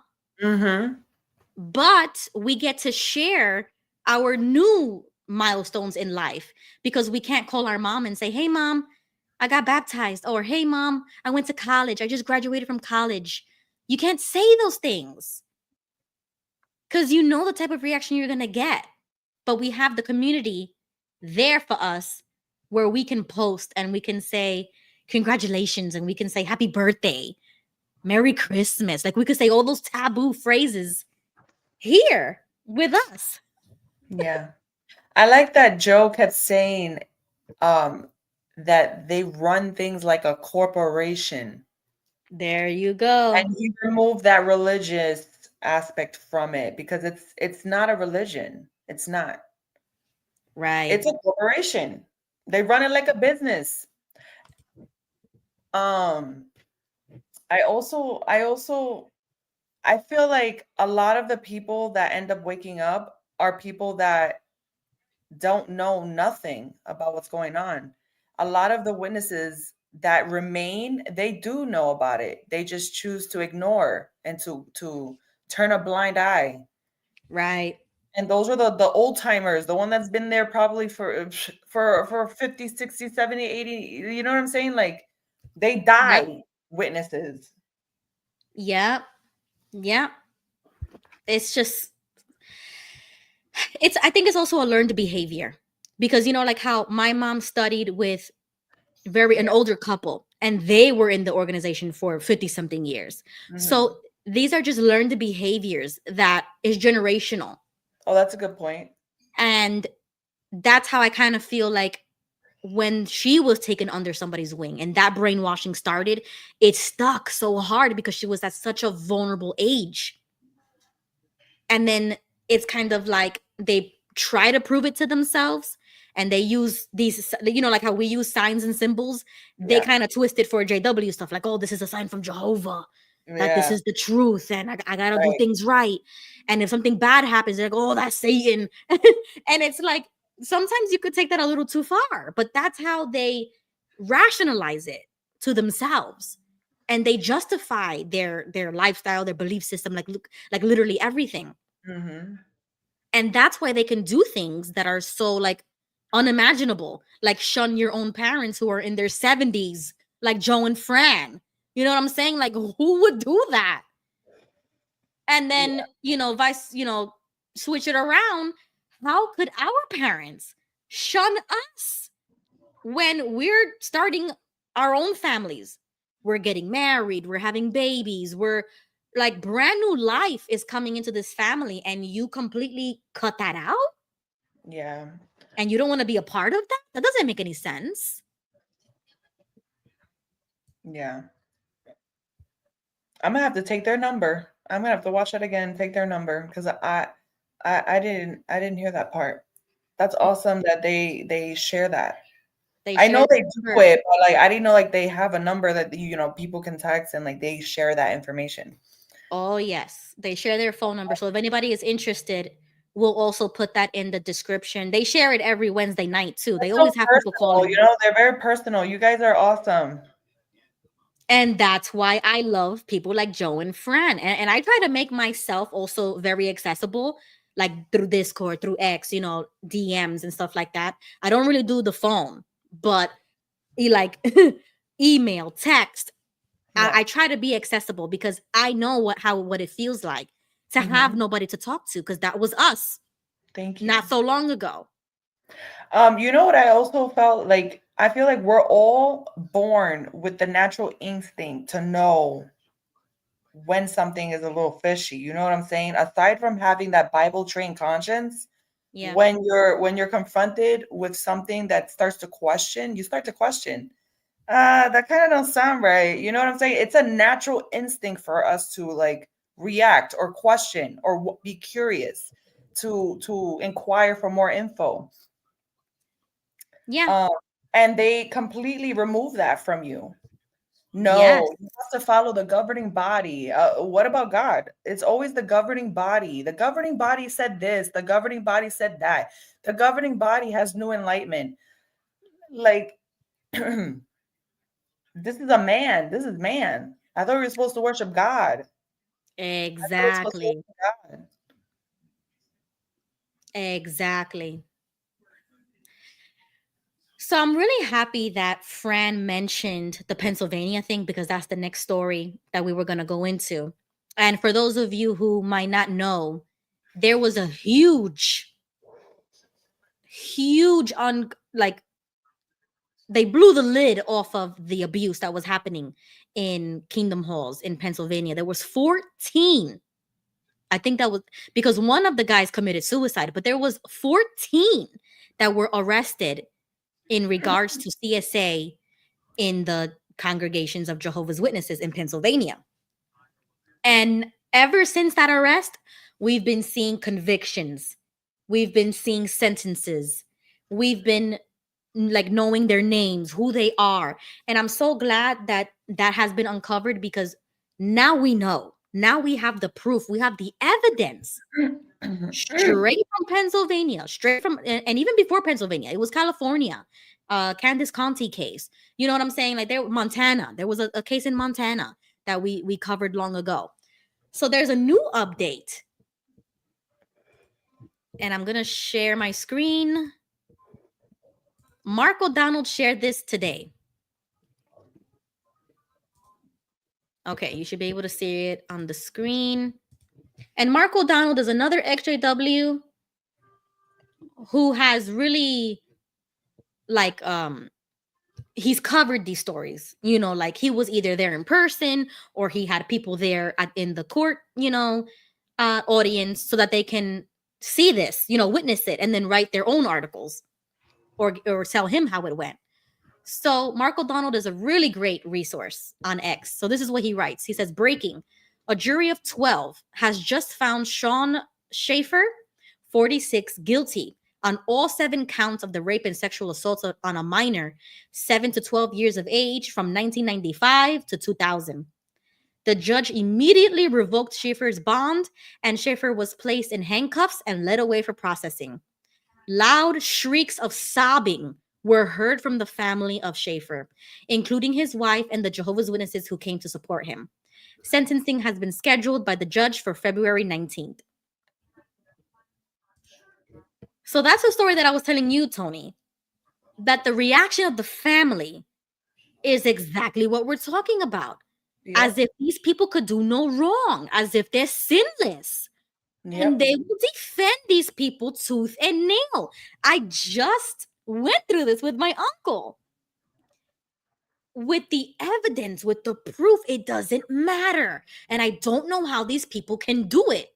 Like, how do you sleep at night knowing that this person did what they did, and you're victim blaming, and you're saying that it's an exaggeration, that that's not the truth? Like, I know that's this guy. so disrespectful. Oh, but it goes back to the point. You won't defend or fight to protect the children of another congregation, but you're in a courthouse crying over a predator who Yup. we've got justice and is doing time. Exactly. That was should have been done, but they were hiding it. yeah. protecting these predators. And it's happening in all congregations, I'm sure, in one way or another. Yep. And it doesn't matter what the verdict is. You see what I'm saying? To them, it doesn't matter what the human court system says, because they believe that, with Jehovah, if Jehovah forgives you and you're repentant, then you're fine. And it doesn't matter what crime you did. And I'm sorry, I do understand God's grace. Like, I do understand that, and mercy. But you're not going to have the same luxuries or privileges in the rest of society of law-abiding citizens knowing what you did. I'm sorry, you need to be held accountable. Don't they always talk about the corridor of consequences? Yes, right. So then pedophiles don't get to go down the corridor of consequences? I'm confused. Exactly. So this is the article I wanted to show you, because before that update about the verdict, this was an article before that. It says defendant's dad, brother, cousins, friends, like the whole nine, like the whole block came out to defend this guy. Testify in juvenile rape case, right? And if you scroll down here, it says that he was charged, and this is things, once again, crimes that happened over 20 years ago. I'm 28. So I was a little girl during the same time that these children, these adults were children at the exact same time as we were. And this was happening to them in kingdom halls. So we were lucky that we didn't see this and it didn't happen to us. But you could only imagine, you see, that's how I can sympathize, because we were little in the exact same time period. So we knew what it was like going to the kingdom hall. We knew how trustworthy the elders were and the brothers and sisters, and just like the whole JW life. We know. So this is what gets me, because this is what they say, right? So I'm gonna scroll down, and I will link this in the description if you want to read the entire thing. But it started when the child was 4 until she was 12. And the perpetrator is one of the 14 members of the Jehovah's Witnesses across the states who were charged by the Attorney General's office in 2023 with sexually assaulting minors. His father, brother, 3 of his cousins, and 2 longtime friends testified before the jury in common pleas court. His father said that his son and the woman got along until the allegations became known. He said she has been untruthful and tends to embellish and exaggerate. He said she hears about problems other people are having and claims she has the same issues. He also says that they worked long hours and spent a lot of time away from home. And he said he never asked him about the allegations and does not know whether they are true. He said one of his other sons, Brandon Schaefer, told him about the allegations. And then the brother testified that his wife contacted the Attorney General's office and reported that the woman told him that Sean had raped her. A special agent with the Attorney General's office testified that Brandon, which is his brother, and his wife called the tip line after the office issued a news release in February 2023 about the sexual assault charges being filed against Jehovah's Witness members. He also testified that Brandon told, no, it says Joshua Schaefer testified that Brandon Schaefer told him about the allegations, but he never saw anything unusual take place between Sean and the woman. He described Sean as not the nicest guy and Brandon as the kind and nice, but I feel he always has to be right. He said the woman was quiet and good-hearted, but when she was younger, kind and good-hearted when she was younger, but she exaggerates. He said he never asked Sean or the woman about the allegations. So you see how they keep saying like, oh, she's exaggerating. That to me is victim blaming. Because I don't care who told who you heard it from. That doesn't matter. As soon as you heard it, y'all should have went straight to the police. That's like, that should be the rule. You know what I'm saying? Like, that should be the rule every single time. I don't care who said it to who. And then they go as far as to say that they said that the woman was not diagnosed with autism or a mental disability. And she testified on Monday that she was autistic. So that's when the court, stuff was going on. So they are also saying, she's saying that she had her own mental difficulties or learning disabilities, whatever it was, autism, that prevented her or even made her more, vulnerable to this perpetrator. He took advantage of that. I mean, why would any of us doubt this? Like, it can easily be proven. It could easily be given to the jury. You know what I'm saying? But this is how these people act. Like, oh, she didn't tell me she was this. Oh, I didn't hear that. Oh, she exaggerates. You can't believe everything she says. And that's exactly how Jehovah's Witnesses are. Another cousin described Sean as his best friend and the woman as non-truthful and manipulative. And so they continue to say, like, oh, well, I didn't hear about no problem, so I don't know what she's talking about. Okay, then I'm going to share with you this article. So this is him. And I'm going to do a separate video on this because this is what I really do, like, on my channel with my videos. I talk about CSA stuff. And then here goes the article. It says, and wait, does this show the date when this was posted? Okay, so look, you see, this was posted 2 hours ago. So this is breaking news. This literally happened today. Okay. Wow. So the article says a former Jehovah's Witness from Butler County has been convicted of sexually assaulting a young family member over several years, beginning when the victim was just 7. Pennsylvania Attorney General Michelle Henry announced Friday, January 17th. Sean Schaefer, 45, was found guilty this week of multiple charges, including rape, involuntary deviant sexual intercourse, aggravated indecent assault, and corruption of minors, according to the AG's office. The assaults took place between 1995 and 2000, during which Schaefer had a close relationship with the victim. Authorities said the abuse began when the child was 7 and continued until they were 12. These crimes are heartbreaking and demonstrate a complete betrayal of trust, Attorney General Henry said. I commend the victim and the jury for their courage in holding this predator accountable. Jehovah's Witness cases continue to unfold. Schaefer was one of 5 of Jehovah's Witness members charged in July 2023 after a statewide investigating grand jury uncovered widespread sexual abuse within the faith community, as Daily Voice previously reported. The other suspects include David Belosa, 61, of Philadelphia, accused of assaulting a 4-year-old in his congregation; Errol Hall, 50, of Delaware County, allegedly abused a 16-year-old as a church elder; Terry Booth, 57, of Panama City, Florida, accused of indecently assaulting a 6-year-old mentee; Luis Manuel Ayala Velasquez, 55, of Reading, allegedly raped and abused a family member for years, beginning when she was 12. He was sentenced in July. These cases followed charges against 9 other Jehovah's Witness members in 2023. Schaefer is set to be sentenced in February. And I covered some of those men. So I did a video specifically for each man with each of their own stories to show you that this is what it was happening, because this was in the 90s and early 2000s.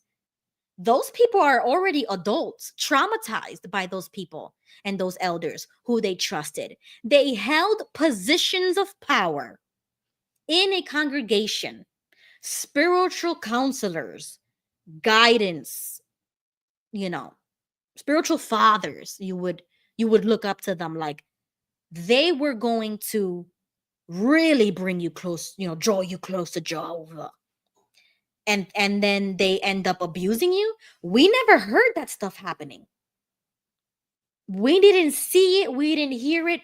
We thought that literally the Kingdom Hall was like our earthly taste of paradise, because this is what paradise was going to be like. You were going to be around your friends and family as Jehovah's Witnesses, and this is what paradise is. You're safe here. But that wasn't the case for those children. And we would have never known that this was happening if we weren't already mentally awake from the cult indoctrination to even process the reality that this was happening. So Tony, you could unmute yourself and tell me, like, how do you feel about that? About what I just read? It makes me feel good that they're finally, the verdict is out. That's it. They're done for. Like, and it's good to see that the victims are able to have closure. This is closure for them. It's gonna help them heal. It's gonna take time still, but it's got to start somewhere. And I was gonna say, like with Joe and Fran, it shows that these are people, because I like that the interviewer asked them, like, have you personally experienced this, Right. for yourself? And they said no, but we've spoken to many, many, many other people. There's so many. You cannot deny it. You know what I'm saying? Right. And there's proof. These court cases that are happening, this is just the beginning. You know what I'm saying? And it just shows that, you don't have to have it being done to you personally to There you speak go. out on it, to fight and defend these victims. And these victims need our help to spread this message and to continue to just shed the light on all these predators and just the crazy, crazy, crazy things that are happening. Crazy stuff. Right. And you see how the article says former Jehovah's Witnesses? They were removed, they were disfellowshipped after they got caught. Of course. Okay. When this was going on, they were in good standing Jehovah's Witnesses. Okay, they were still in positions of power since the 90s. So they were covering this up for 20 plus years. And now just because they got arrested, all of a sudden they're former Jehovah's Witnesses. I'm sorry. I don't like that description. Yeah. They are Jehovah's Witnesses. They're not former. They're not like us XJWs who left their religion such a long time ago and committed a crime. Right. And that's just our background that we used to be Jehovah's Witnesses. No, that is a Jehovah's Witness who committed a crime while he was a Jehovah's Witness in a congregation. And we would have never known about it because he was an elder. He's hiding his own judicial committee. Yep. Is that not a conflict of interest? Yeah. That's why you go to the police no matter what. He's not going to turn himself in. Right. And this is why I get upset, because now it's like, oh, well, the parents, probably were indoctrinated themselves or yada, yada. And I'm like, I'm sorry. Because even if I was still in the religion, I wouldn't do that. So it's like, where's the red line? Where do you draw the line? Where this is a religion or a cult or straight up, criminals? Like, how far are you going to go without saying to yourself that there's still a human down there? You're not a robot. I don't care like how indoctrinated you are. Your child went through something. You're not gonna do anything about it. Acknowledge it first and hear them out. They won't even hear them out. Because talking about it or listening to them is like sinning. Like, we can't talk about our brothers and sisters. You have to go to them personally. You want the victim to go to the perpetrator who is exactly, and that's the policy. Oh, handle it with your brother first before going to the elders. That's a little crazy. Then you go to the elders and they say, you know what? We need to bring the accused in the room. Call brother so-and-so to the B school, and we need to have a intervention. And we're gonna settle this. And I don't know what qualifications they have to dictate whether this pedophile is forgiven or not. They don't. That's what I'm telling you. As soon as the person says, I'm sorry, they shed a few tears and they go on their knees and they cry to the elders that they would never do it again or whatever. They say, okay, Jehovah heard your prayer and you're good to go. No, no. I'm sorry. It's just it's unacceptable to me. It is just Then they unacceptable. expect them to not do it again instead of putting in whatever boundaries necessary to prevent it from happening again. Like, I'm not gonna wait. I'm not gonna leave that on him. Like, yeah, he can control his body and his mind. And No, no, no. let's put in protocols preventing and protecting our own members. I thought it Yes. was about protecting the sheep. Exactly. And you're letting the wolf back into the No, flock. Who does that? they're letting the wolf put the sheep costume on and That pretend to too. go bah. Like, no. Exactly. Like, And that's we're up what we're for the dealing with. slaughter. We're up for the slaughter. That's it. But you see what Mr. M says here? He says, you see, most will not go to the police because they are too mind controlled by an organization.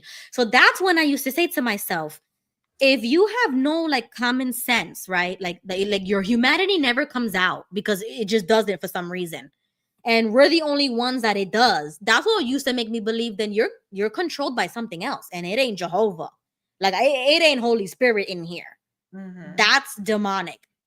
That you wouldn't even break out of that mini matrix you're in and say, you know what, no, a child was hurt, this is unacceptable, we want answers. Like, you don't even protest for that, you don't even want to find out. That's what led me to believe that this is a cult, because you don't even allow yourself to read that article. 99% of Jehovah's Witnesses will not know what's happening in Pennsylvania. They don't know that 14 JWs who used If to you be go elders. take your brother to the courts, they will disassociate. They will treat you different. And I wouldn't be Right. surprised if they shun you because of that, because in their eyes, that is going against their hierarchy. Like, you have to go through the ladder before you even go there. Like, that's not even an option in their eyes, because we can handle it. We handle our business. And no, there's law. You live in a country, you live in a state that has laws, period, point blank. Very simple. Right. And just because you think that you have people that can dictate and judge, that they have no qualifications, doesn't mean that they do not have to adhere to the authorities of that country or that county or that town. Like, that's crazy. Right. And they just came out with clarifications about that, because it was a scripture in Romans that talked about like the secular authorities and things like that God put them in place to govern, basically, right? And that you have to respect authority and pay things Caesar's back to Caesar. So, we only pay taxes, and that's it. Right. But if they try to persecute you or they start arresting you or whatever, then that's when the end is coming. Right. But in reality, there's real Right. crimes going on that you don't even know about. To endure the persecution till death, and Right, have yes. faith that God's gonna bring us back in paradise. But blindly. They Right. want you to be a yellow hat. They want you to put your hand in the blind sand. faith to another level. Like, that's like a whole nother level. Yep, exactly. And I'm like, no, that doesn't sound right. And I'm kind of shocked that you don't think that doesn't sound right. Right. So when they start making excuses for the organization, that's another red flag, because I'm like, you cannot excuse something like this.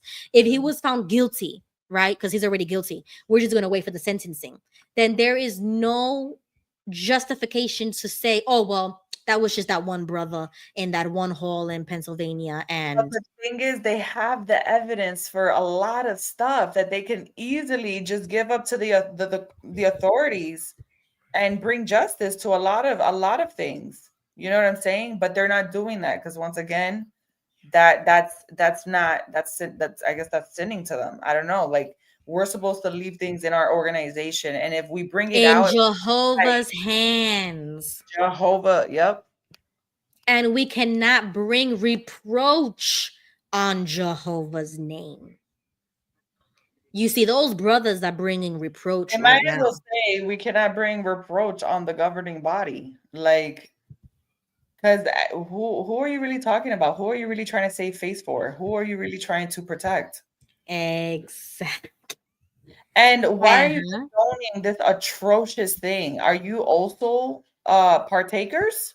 Like, I'm confused. People, like, you're condoning it. You're okay with it. Exactly. Brings me to start questioning, what have you gone through? Like, what Yep. have those 10 governing body members gone through? Hello. Yep. Now look at this video right here. This little clip that I found on X. Mm. JP, Miss USA, USADO. Okay. She posted this clip. Wicked men and imposters use exactly the same techniques, and it's only going to get worse. They use lies and misrepresentation. They lie about how we deal with child abusers, how we care for the victims of child abuse. Wicked men and imposters use exactly the same techniques, and it's only going to get worse. They use lies and misrepresentation. They lie about how we deal with child abusers, how we care for the victims of child abuse. So, What? and you would have to like find the full broadcasting of that, but that was. Is he a governing body member helper? I think he's a GB helper. Robert Lucioni. Strengthen your spiritual core 2020 broadcast. Okay. Yeah, I think he's a helper. I don't think he's a GB member. No, yeah. But he's saying that how we, and I think he is talking about like apostates or like people outside that misrepresents how they handled child sexual abuse. First of all, like, why is he being so specific? So that he must have been talking about this, or this is a big enough problem for them to do a broadcasting about it. Well, because they're court cases and it's public, so it's bound to trickle down the vine. You know what I'm saying? Because people are finding out. They're trying to be preemptive and bring it up before anyone hears it. Exactly. So they want to try to get ahead of this and say, guys, remember, apostates lie. They are mentally ill. Like, this is, I'm not saying that he says that. I'm saying like, this is what JWs say. Be careful, guys. The apostates are trying to, Satan is using them to take you away from Jehovah. They are trying to bring down Jehovah's one true organization because we are the only ones who are telling the truth. That's why. That's why they hate us. And that's why they're persecuting us, is because we have the truth. So you got to stop somewhere. You got to stop somewhere and say, no, this is not lies. What the court system is saying, the verdicts. Are you saying that's not valid? Democracy is not valid all of a sudden?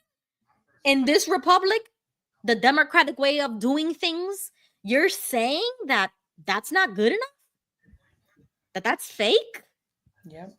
I remember when you first told me about that, and I was shook. I was shook, and I was in denial. And I remember I told you that no, I can't. I would have to see, right?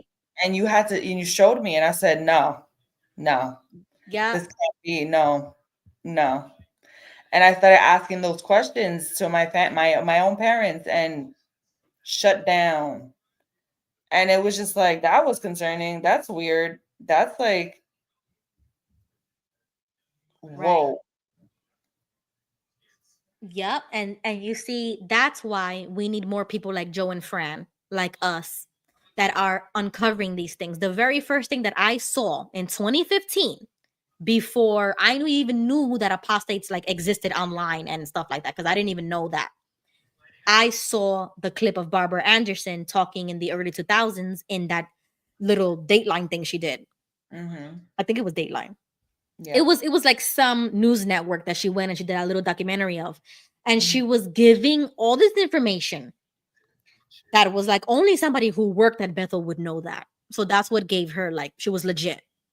Wow. And that was the only person that I can trust, because I was like, this woman knows, because of all the information she gave, the upbringing, the culture, the rules, the policies, the doctrine. I was like, okay, I believe what she says, because that's exactly how I would defend Right. the JWs at the time. That's exactly what I would say as a Jehovah's Witness. If somebody came to me and says, oh, do you know that that's a cult? Or did you know that there was abuse going on? Yeah. So it was Yeah. like she was saying the right thing to say, as the script of what to tell people when people would come to us and say that. Yeah. And that's what also was another red flag. It's like, why are we defending this organization? I don't even know if you remember that sister that everyone in the congregation knew she was crazy. Yo, Or she well, used I to take stand it back. I outside. take it back now. I take it back now. Exactly. She wasn't crazy. She wasn't crazy. That's the She- point. and she would wasn't come to the kitchen hall crazy. screaming like these tantrums, these outbursts in the middle of meetings sometimes. Because she was angry how they were treating her. Very It all makes sense. sense. And I And we were remember told- looking we were at told her. not to talk to her. We were told to avoid her at all costs. Do Yeah. not approach. Engage. Don't engage. Do not start a conversation with her. Only And the elders now- could talk to her. Oh my God. You know how bad I feel remembering that as a little girl? I don't remember her name, and if I did remember, I would reach out because I know her face. I I know know her her face because face. I used to stare at her. I don't even know. Like, I haven't seen her in so long. She I don't used to stand right outside of South Manhattan with the Yeah. Watchtower and the Awake. They used to be mad old, but she was Yeah. standing there like, you can't tell me I can't preach, because she was Wow. defending her right. And that's kind of how I used to feel. Like, you can't tell me I'm not a Jehovah's Witness anymore. I was born into this. This is my birthright. Yeah.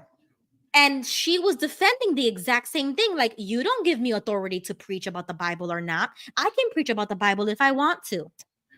And they marked her and they labeled her, and she would stand right outside the doors. And I think it was because they revoked her invitation inside the Kingdom Hall because she was They having these did. outbursts. Yeah. And we were little, and I remember watching her. I was like, Mom, why can't she come in the meeting?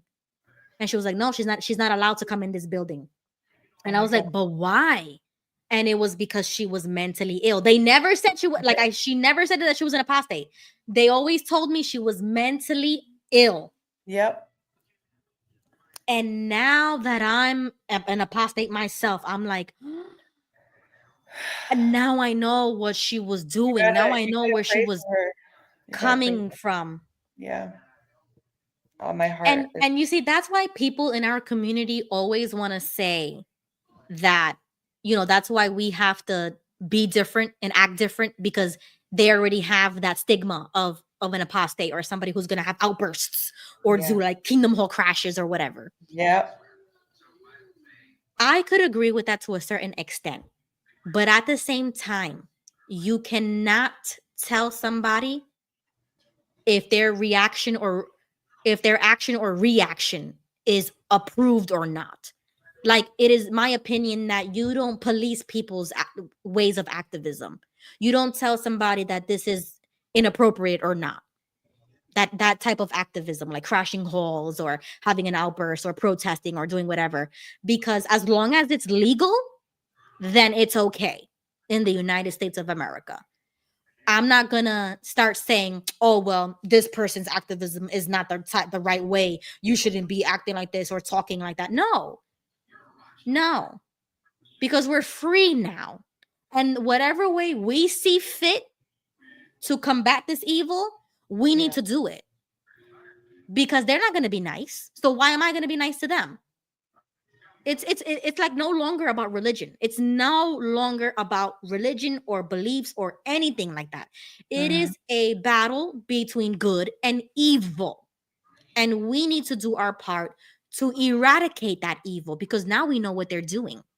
They're protecting pedophiles, but then they're putting women like her, women like us, people like us in this community, and calling us the crazy ones. and Yep. mentally ill and apostates and that we're dangerous.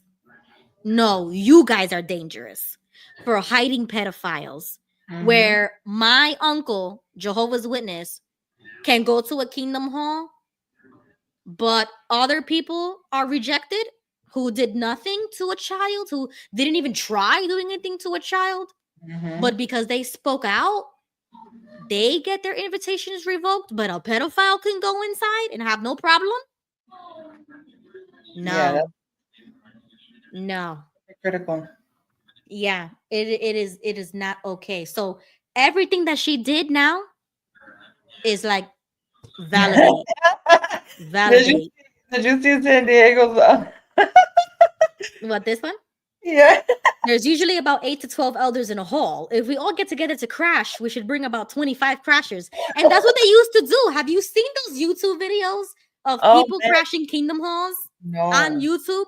Oh man, you're late, yo. I used to binge watch them because Really? it would make me laugh. Yeah, I was so excited. It would make me so Stop. happy. I gotta see this. And this was like 8 years ago. I remember when I told you that Gigi was a part of that whole Yes. group. I mean, I heard of it. I say we, like if I'm part of them, so I heard of it. Yeah. But I never actually saw any footage. Okay, so I'm gonna share some with you because there used to be a group of apostates that used to do that, and I forgot what they were called. If anybody can remember, they were called something before they got off the internet. But they used to go as a group and crash Kingdom Halls, and that's why Gigi has that letter. He'd be showing us. He's like, "You see, this is what you need." He's like Jerry with like with, like stupid stuff to prove that he's legit. So he Yeah. got a letter like a cease and desist letter. If you come to our Kingdom Halls again, we're gonna, press charges. He's polished. He's like, if Yeah, you have this sign of approval, look, I got it. The seal. exactly. And you know what? I would do the same thing. I would go to my local Kingdom Hall, and in the middle of the meeting, I would stand up and I would say about all the issues that the Jehovah's Witnesses are doing, how pedophilia is being covered up, how my uncle is a pedophile in a Kingdom Hall in the Bronx. And since you people don't want to hear it and you don't allow your members to go on the internet and Google their own religion, because that's the truth, they Mhm. don't do it because they're in the mental prison that they can't go on Google and search their own religion, then I'm Mhm. going to have to come here and give the information to you right here. And you know that scene in Mean Girls where she throws all the flyers, Regina George? That's Yeah. what I would do. I would do a Regina George and I would start throwing all of these cases. Boom, mugshots, boom, Jehovah's Witness, boom, boom, boom. And I will start throwing it all over the place. And then when they say, excuse me, you need to leave, I say, sure, I'll leave. I'll leave now. But it's Yeah. going to be confetti. Yeah. I would do it too. And I will also go to the memorial, maybe this year, and I'm going to drink that wine and I'm going to eat that bread. Let's do it. Anybody want to do it? And record ourselves secretly? Stop playing. Taking a sip? I want to take a part. I want to be part Let's of that. partake. Let's partake. Yeah.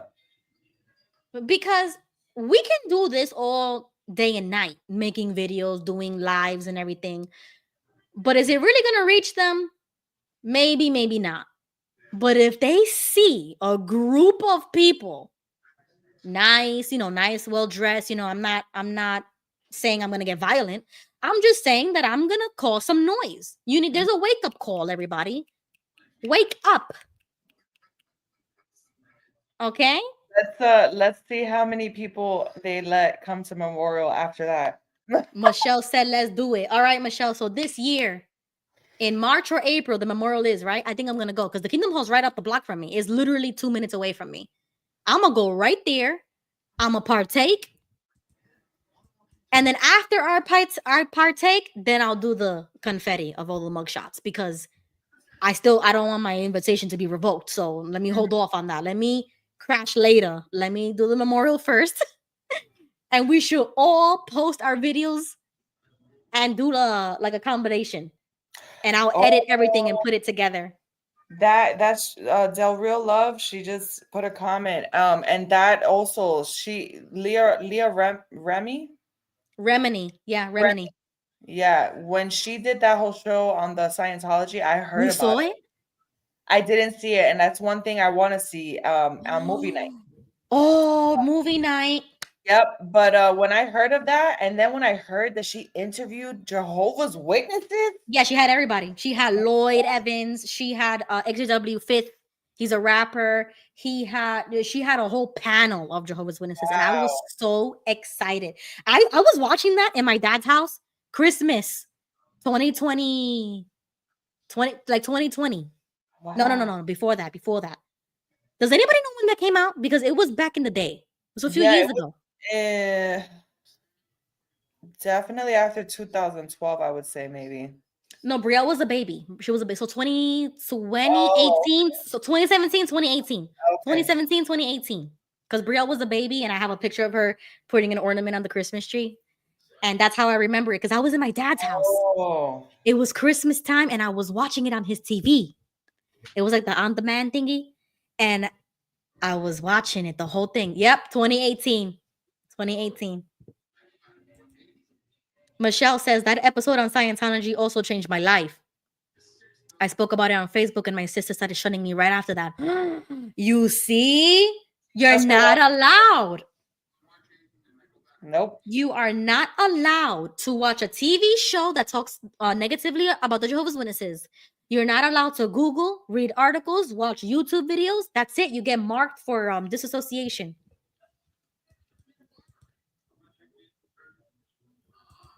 Yep.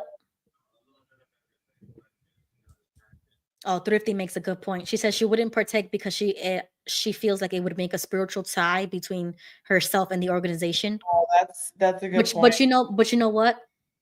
You're giving them that power as if they are a legitimate religion, and they're not. They're a cult. So to me, it means nothing because they are nothing. They're How not do you worshiping know they anything. don't spike that? Like, how do you know they don't freaking like I put guess we'll black messaging find in out. there, or like I don't know what they put in. No, I would still do it. I would do it because all my life that was denied, as if that only is given to people who are going to go to heaven, as if this is reserved for special ones, reserved for anointed ones who Jehovah speaks to. And now I don't view them as like they don't have any legitimacy anymore, in my opinion. So anything that they do, anything that they print, anything that they teach is all false, is all wrong. So if I would partake, it would be the same thing. I like Thrifty's comment. What she said. She said I have a sarcastic sense of humor. I could see myself bringing my own wine and snacks. You see, I could do that. There you I go. would literally whip out a cup, whip out my bottle of wine, pour it in, the crackers. Because yeah, but you see, it's not like, they call that sacraments, right? In church. Those are the sacraments, the body and blood of Jesus Christ, right? But in the Jehovah's Witnesses is not sacramental at all. They don't even bless it. They don't even use the Father, the Son, and the Holy Spirit. So it's just plain wine and bread.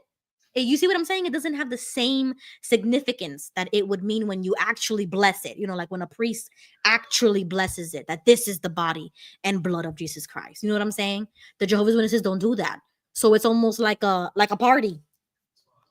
Like you know how those churches have concerts and they say, "Oh, we're worshiping God with the strobe lights and the disco ball." No, that's not worship. Mr. M says if you go eat and drink, say praise Abba, Yahuwah. Ruby, not praise Jabulon.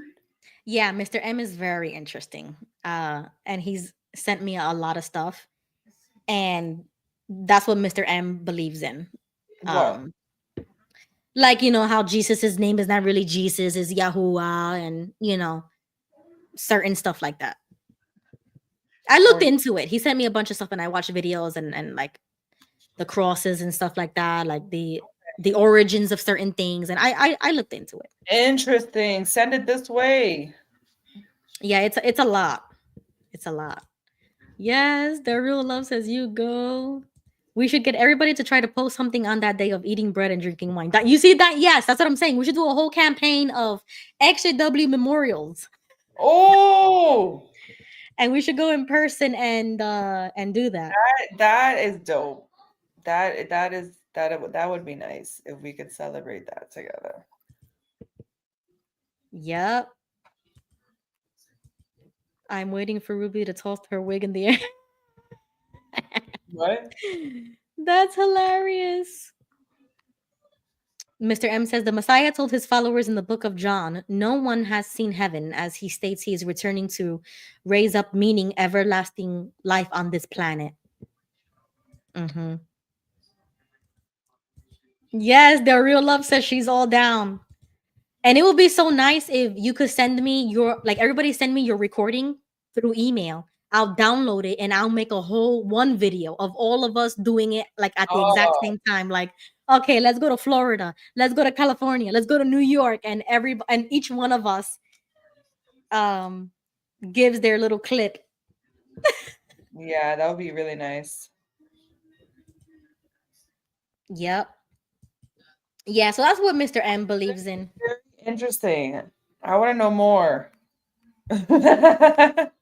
Yeah. So if you want to talk to Mr. M, he's on X as well, or he can find you there as well. They can follow you on X. Let me see. Do you want to share your profile on here? I could pull it up. Yeah. Okay, so I'm gonna pull up King Tony's X page. If anybody wants to follow her, I'll leave it on screen for a few seconds. King Tony at Anatoly 0212.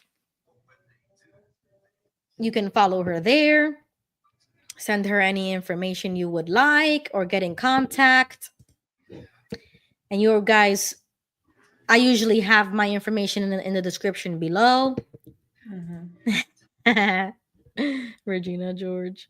Yeah. Jenny S says the memorial is just a pat on the back worshiping the so-called anointed. That is just poison emblems. It has nothing to do with Jesus at all. This last one in 2024 really showed that. This last one in 2024? Oh man. What happened at your memorial? Yeah.